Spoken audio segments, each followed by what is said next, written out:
Muholland Drive. What is Muholland Drive about?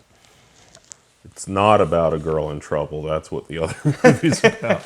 But it also is about a girl in trouble. But which girl? Yeah, Mulholland Drive, a classic lesbian erotica from the 2001, directed by David Lynch. Naomi Watts plays Diane Selwyn in the first half of the movie. And she gets brought to LA from a small town, and she has dreams of becoming this big actress, and it's about her adventures of meeting Camilla, who is Rita, because she takes the name Rita Hayworth, who has amnesia because she was attempted to be assassinated in a car. Yeah, gets off her plane, whistles, does one of those little whistles like, golly gee, that's sure a big building, and is like, wow, this is Hollywood town, the land where dreams are made out of, living in her rich, absent aunt's house, and she comes home one day to find this lady just hiding in her house, and it's like, who are you? And she's like, I don't remember my name, I don't know who I am. And so they got this mystery to solve. Right. Who is she? Yeah. And why is she hurt? Who's trying to kill her? Because she barely remembers the assassination because the car gets hit, and then she seems to not remember that, and then she stumbles down and into this house. And the assassination happens on Muholland Drive. Yeah, in fact, Mulholland Drive is the one detail that she remembers. She says, I think I was going to Mulholland Drive, I think I was at Mulholland Drive. Her one memory is just the kind of phrase Mulholland Drive. Right. So there's a couple other characters in it. There's a director who is being cuckolded by his wife, and he's the one that Diane is on the set for. Mm-hmm. And then there's another scene where a friend of the aunt gets her an audition, and she and Rita play the scene. And the audition is one of the most fantastic scenes in any movies. David Lynch is really good at directing actors to act better than any other parts in the movie, really highlighting the scenes that he wants to. And that scene where she's auditioning is amazing. Yeah. But yeah, there is this thing of like Hollywood, the best acted scene or the most emotional scene that has a lot of sentimentality, you know it's an audition. You see them come in, the director says, start now. And it's like riveting how it's able to pull the curtain around you and draw you in. And I think that's really, when Fisher mentions curtains, yeah, David Lynch uses a lot of curtains. That's the scene that I'm thinking of with the actor who, yeah, puts his arm around her. Right. Yeah, David Lynch is also really good at directing scenes where women are like made to be put in extremely uncomfortable, compromising positions, but in such a way that it's like presenting it to you as like, well, this is sort of technically consensual, but this is the shit women deal with. I mean, there's a certain interesting feminism, I always thought, with David Lynch, with the way he does that. He seems to do that a lot. And also, I mean, he just generally has strong female leads in most of his shit that I can think of. I mean, I don't know about Blue Velvet. Oh, yeah, okay. Never mind. It's Inland Empire and Mulholland Drive both have a cast of... He really likes damsel in distress. Yeah, archetypes. but at the same time, his obsession of like sadist subversion like really makes you think about the damsel in distress archetype in a certain way, I think. Yeah. No hay banda. There is no band.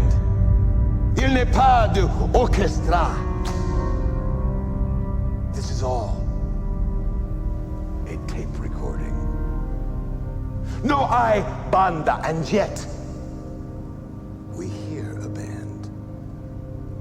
If we want to hear a clarinet, listen. So, I think this is the fun part of this essay, where he talks about the standard interpretation of Mulholland Drive and the offbeat interpretation of Mulholland Drive, which he brings up as sort of two interesting theories on this movie, and I think that will lead us into Inland Empire. This whole movie is built up to a very superficially coherent plot of, okay, this lady shows up with retrograde amnesia, and she's working together with the friend she met to figure out who she is. We have, goals, we have characters, etc., etc. And about halfway through the movie, they go to this creepy little theater show that Club Silencio. that Mark Fisher discusses. Then the lady remembers, oh yeah, I have this box with a key in it. They turn the key, they both disappear from the house, and then the entire movie shifts, and Betty wakes up in a bed, and she's no longer named Betty. Right. And there's an entire second half of the movie where all the characters have different names, different roles. The formerly cuckolded director is now cuckolding Betty. All these veneers of, Betty, who's now named Diane, is no longer this innocent Midwesterner, but this lifelong jaded LA resident actress. And it's basically this entire switchover in the second part. And notably, Diane hires some hitmen to kill Camilla, who was in the first half of the movie. That was Rita. Hires some hitmen to kill her, and then shoots herself in the head. And that's kind of the second part of the movie. Yeah. So there's a standard interpretation of this that is, essentially, it is Diane's dream that she is dreaming of this idealized version of herself that is Betty, who is innocent of all these things, who Rita, Camilla, is hopelessly in love with and is relying on as her savior and protector. And meanwhile, this director, who in the second half of the movie is, in fact, engaged to Camilla, everything bad is happening to him, and he's just this stupid loser. And that is her dream world, and then at some point she wakes up to the real world where she's actually this horrible person who's murdering this woman that she loves because she can't be with her. That's a very standard interpretation, but it's only an interpretation. We're never told that happens in the movie. We're just shown these two seemingly diametrically opposed halves, and these two very different stories. Fisher's interested in this because he read a second online review by Timothy Takamoto called Double Dreams in Hollywood, which points out that standard interpretation is a theory, but maybe we can posit a second theory, which is that they're both dreams. What if it's all a dream and the dream is just split between these two characters, and that there's actually a third dreamer dreaming of Betty and Diane,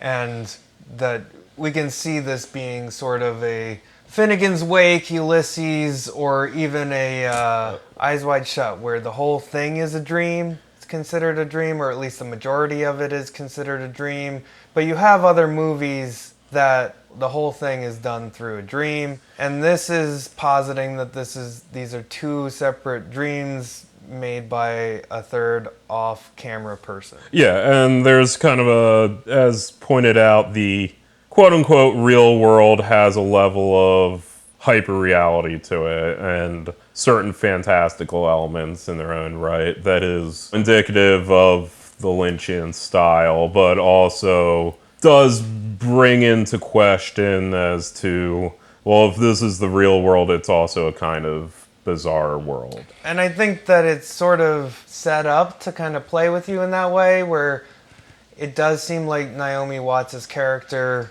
as Diane is like so destitute, right? She's down on her luck and an addict, and she's like dealing with all of this like revenge killing, and that I think really does make it seem like that's more real. It's a more authentic feeling, but when you look at it, it's like, oh, why is this kind of destitute person thinking that this other big actress is in love with her? It's unclear whether she actually had a real affair with this person or whether it's a played out fantasy. But, you know, if they did actually in the past have an affair, it's kind of interesting if that isn't also some escapist notion of hers. It seems like she's someone who is a working actress. She has her jobs. Nothing's gonna break through and make her get big.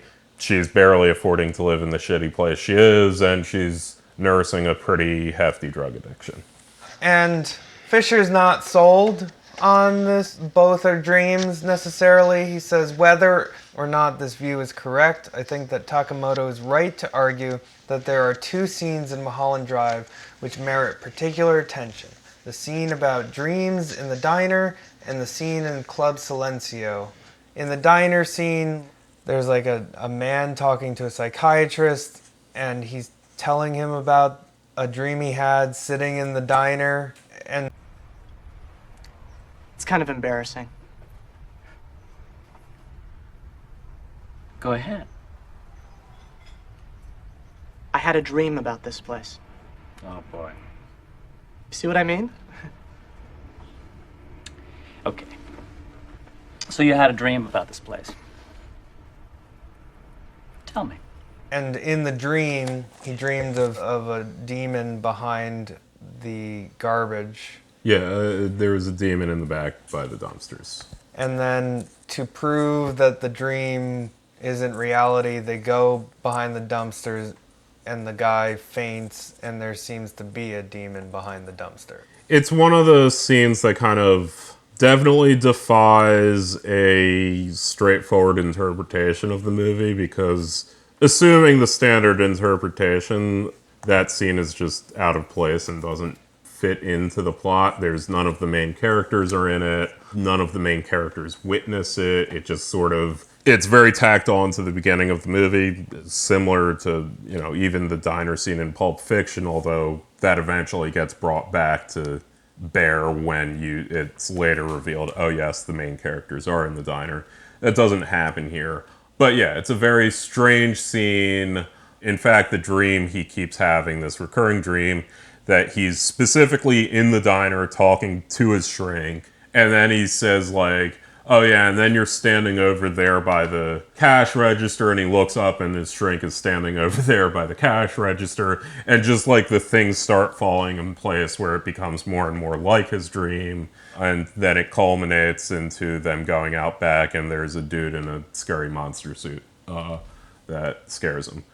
It's worth noting that in the second half of the movie, Diane, that's where she pays the hitman to try to kill Right. Camilla. So yeah, it's unclear that those characters are in there at the time, But I think as what we're going to talk about in the eerie section a lot more, a lot of the eerie chapters have this enchanted placiness to them. Like that places themselves have this enchanted power to act upon the characters.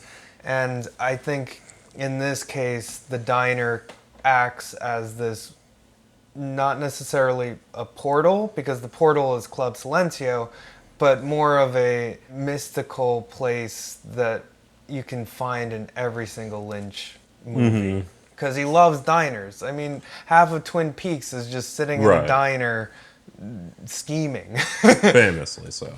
Yeah, and I mean, I guess maybe even there's a certain interest there where, you know, it appears real and then it turns into a dream, and then in the second instance it's sort of the gritty David Peace realness of, you know, just disgusting people hiring hitmen to Do the underground stuff. Right. And then we have Club Silencio, which is our curtains in our curtains and holes. Yeah, Club Silencio is a fantastic scene. I played a little clip there. But Rita and Betty dress up as not themselves. They put on wigs, they go to Club Silencio, they sit down, and Rita has a specific memory of this place called Club Silencio that she thinks perhaps this will help me figure out who I am. And they go there, and it's immediately like this magician carnival atmosphere. There's a vaudeville Spanish accented actor. Ladies and gentlemen, you shall be Hi, bandara. in a world of wonder, and wonders is with worlds, and blah, blah, blah, blah, blah, blah. Yeah, it's very theatrical, and there's this giant red curtain. Yeah, classic vaudeville stage setup. And it's basically, instead of exposition, the part where the exposition would normally come in, the part where you would somehow be signaled, okay, this is the dream world, then we're going to wake up and go into the real world. Instead, David Lynch just, like, has characters say, like, all things that are real are not real, and all things that are not real are also not real. This is a recording. There's no band. And then he brings out people who are playing trumpets, and then they put down their trumpets, but the music keeps playing. And then there's a singer that comes out and plays a Roy Orbison song in Spanish, and it's one of the most riveting performances. Again, another one of those very saccharine, sentimental moments that really captures you. And then she passes out, but the voice continues to sing the song because it's all a recording. Careful listeners who are our Patreon, people will remember this from our Zizek. Zizek talks about this in Pervert's Guide to Cinema, where he talks about the voice living on past. And in here, there is a short scene in David Lynch's Mulholland Drive, which takes place in the theater where we are now, where behind the microphone a woman is singing, then out of exhaustion or whatever, she drops down. Surprisingly, the singing goes on. Immediately afterwards, it is explained. It was a playback. But for that couple of seconds, when we are confused, we confront this nightmarish dimension of an autonomous partial object. Like in the well-known adventure of Cheshire Cat from Alice in Wonderland, where the cat disappears, the smile remains. Fisher's pointing out that this pulls the veil and surprises us. Unlike Lovecraft, who never surprises us, there's not a lot of surprise to the weird. But here, David Lynch, despite telling us there's no band and it's all a recording, it manages to kind of shock us. Yeah, I mean, it uses the unreality as part of the delivery of the emotional impact of the art. Fisher, explicitly compares it to Magritte's This Is Not a Pipe painting. It's a very high-concept modernist, postmodernist presentation. In the movie, kind of serves as the expository transition point as much as there is one for them to get into the second half of the movie, which is again, different story. I won't comment whether they're waking up from a dream or not, but it's, the second mode of the movie. And also it's David Lynch very expressly beating us over the head with his hyper postmodern themes of your reality is an illusion, what you've seen so far is not real, but you've seen it anyway, and it is something despite its non-reality. Fisher, to wrap up the section, talks about the formal weirdness. Ultimately, Muholland Drive is perhaps best read as something which cannot be made to add up. That is not to say that the film should just be considered fair game for any possible interpretation. Rather, it is to say that any attempt finally to tie up the film's convolutions and impasses will only dissipate its strangeness, its formal weirdness. The weirdness here is generated in part by the way that the film feels like a wrong version of a recognizable Hollywood film type. Roger Ebert remarked that, quote, "There is no solution. There may not even be a mystery. It could be that Muholland Drive is the illusion of a mystery. We are compelled to treat it as a solvable enigma, to overlook its, quote, wrongness, its intractability, in the same way that in Club Silencio we are compelled to overlook the illusory nature of the performance." Que te quiero aún más, mucho más que ayer. Dime tú qué puedo hacer. No me quieres. You're given a mantra very specific sound, vibration, thought. You're taught how to use it. And then you have your first meditation. I was taken to a little quiet room, told to sit down comfortably, close the eyes, and start that mantra. And as I say, it was as if I was in an elevator and they cut the cable. In, down, out I went. Sublime waves of bliss, waves of happiness, felicidad, big, big, big. So sublime, so powerful, and I thought, this is so magical. So where has this experience been?